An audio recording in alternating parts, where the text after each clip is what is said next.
I think I was like 9 or 10, and a friend had like a tape camera, and one of our neighbors was moving away, moving to another state, and so we kind of wanted to make like a going away video for him. I kind of like helped in whatever way I could basically, but I just like felt something different about doing that, and at the time I didn't know what it was, but looking back it's like, all right, that's when I discovered my passion.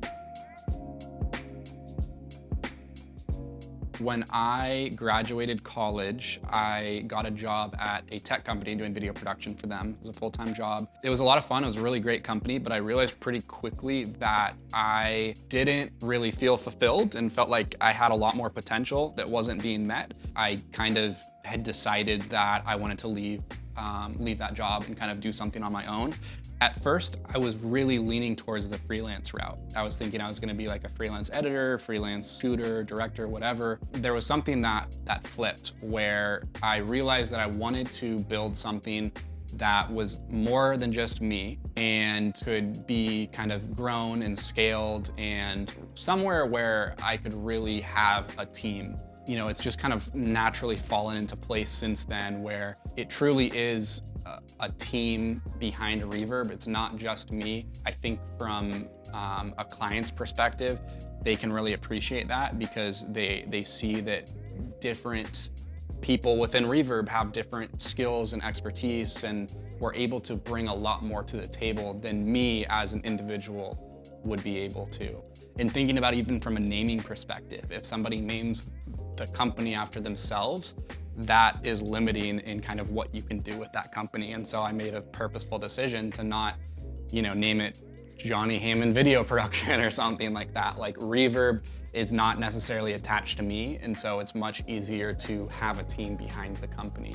So I've made a lot of different types of mistakes. I think some of the biggest ones are honestly with clients and thinking that money alone is the indicator of how successful a relationship is going to be with a client. Put more and more emphasis on making sure that the relationship with a client is going to be solid and we're going to get along on a personal level, because the projects that we're doing, we're dealing with our clients on a day-to-day basis sometimes and communicating with them quite a bit. And so it's really important for the personal relationship and the respect, the mutual respect to be there, because if it's not, it makes working with that client not an enjoyable experience.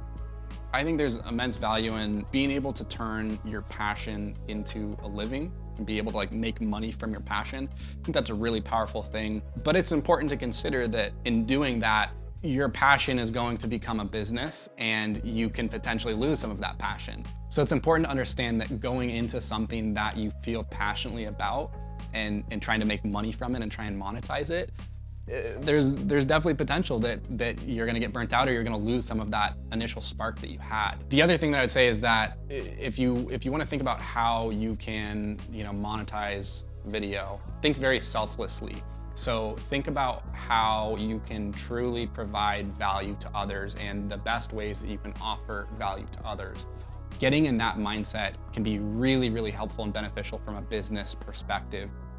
Gear certainly isn't everything, but I think gear is actually really, really important when it comes to video production. A lot of my belief stems from, and kind of mission statement with Reverb is continued innovation and adaptation to changing times. And so technology advances quickly, gear advances quickly, cameras change, equipment changes. So I think it's important to be on the cutting edge of what the new gear is and everything else, because that is reflected in your work and the types of projects you're working on, the clients, everything else. So gear has been important for us, certainly not everything. And then the other element is starting the rental side of it, the Reverb rentals.